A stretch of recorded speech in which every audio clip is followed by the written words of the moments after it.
Hey everyone, welcome back. This is Listen and Learn English from The World in English, and I'm Jamie.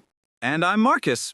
Before we get stuck into today's fascinating topic, I just want to say, if you're finding these episodes useful for your English learning journey, do us a solid and hit that subscribe button. Drop a rating, leave a comment, whatever you fancy. It really does help us reach more learners like yourself. Cheers for that. So, today's episode is going to blow your mind, literally. We're exploring how physical exercise doesn't just make you fitter or stronger, it actually transforms your brain. Pretty wild, right? I've got my good friend Marcus here with me. He's a neuroscientist who's been researching this stuff for years. Marcus, mate, how's it going? Yeah, good, thanks, Jamie. Excited to be here and chat about one of my favorite topics. The science behind exercise in the brain is absolutely mental. No pun intended. Mental, so you mean crazy or amazing? Both, really. The research coming out these days is just phenomenal. We're discovering things about the brain-body connection that would have sounded like science fiction 20 years ago. All right, so let me jump straight in with this. I'm the kind of person who sees exercise as, something you do to lose weight or build muscle. Are you telling me it's doing something completely different up here in my head? Absolutely, yeah. Weight loss and muscle building are almost like side effects compared to what's happening in your brain. When you move your body, you're essentially giving your brain a massive upgrade. It's like installing new software and hardware at the same time. Okay, you've got my attention. Walk me through it. What's the first thing that happens when I, say, go for a run? Right. So within minutes of starting exercise, your heart's pumping faster. Yeah? That means significantly more blood flowing to your brain. We're talking 20 to 30% increase. Your brain's only about 2% of your body weight, but it uses 20% of your oxygen. So this extra blood flow is massive for brain function. 20%? That's mad. So my brain's basically a greedy little oxygen monster? Yeah, exactly. And when you're exercising, it gets even greedier. But here's where it gets interesting. That increased blood flow triggers this protein called BDNF. Think of BDNF as miracle grow for your brain cells. Miracle Grow. Isn't that plant fertilizer? Yeah, so BDNF is like fertilizer for neurons.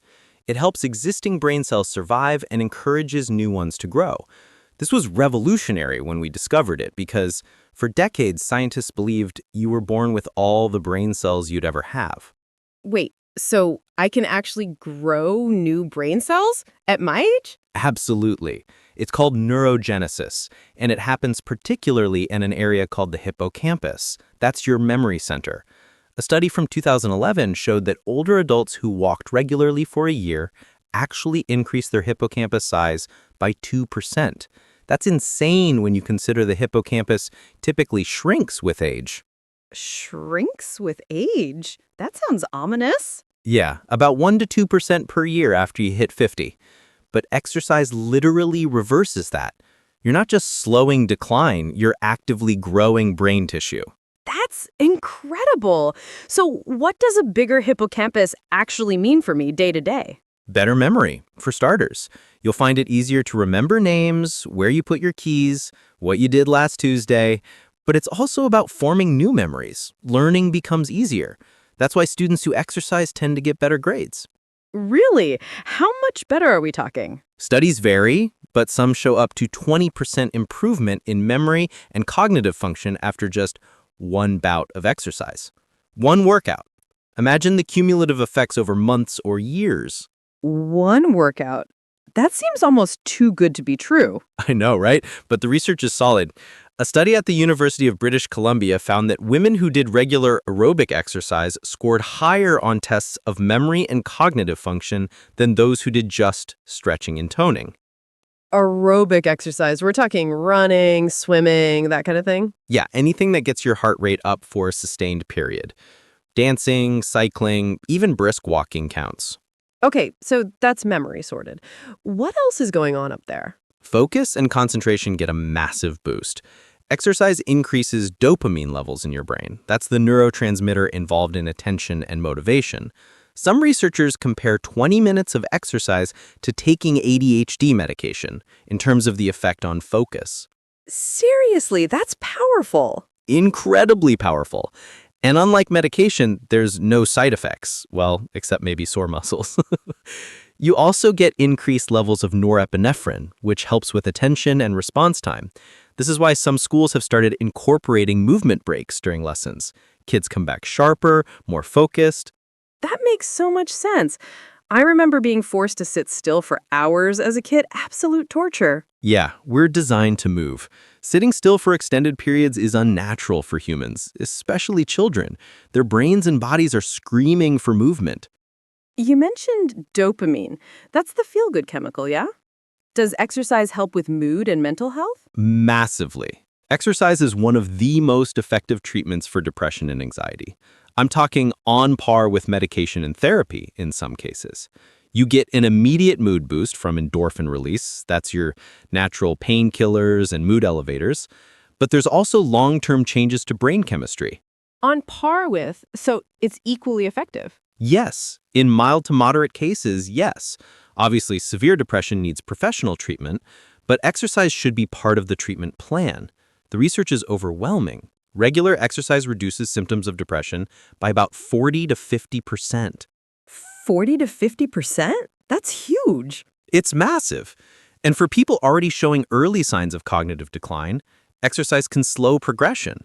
It won't cure Alzheimer's, but it can delay onset and slow deterioration.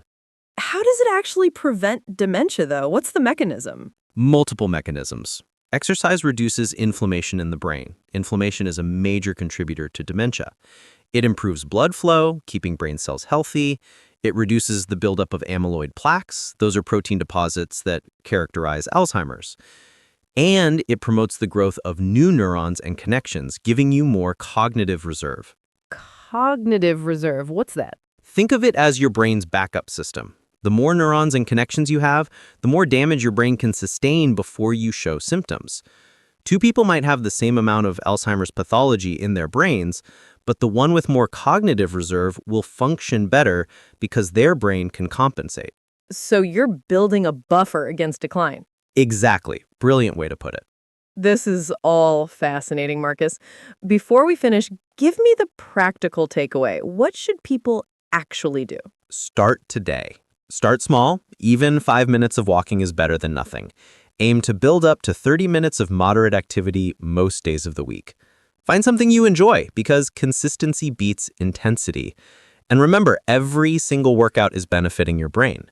You're not just exercising for some distant future benefit. You're sharper, more focused, in a better mood right now because of it. Perfect advice. Marcus, thank you so much for coming on and sharing all this incredible research. My brain feels smarter just listening to you. Thanks for having me, Jamie. It's been a pleasure. And to all you listeners out there, I hope this episode has motivated you to get moving and taught you some useful English along the way.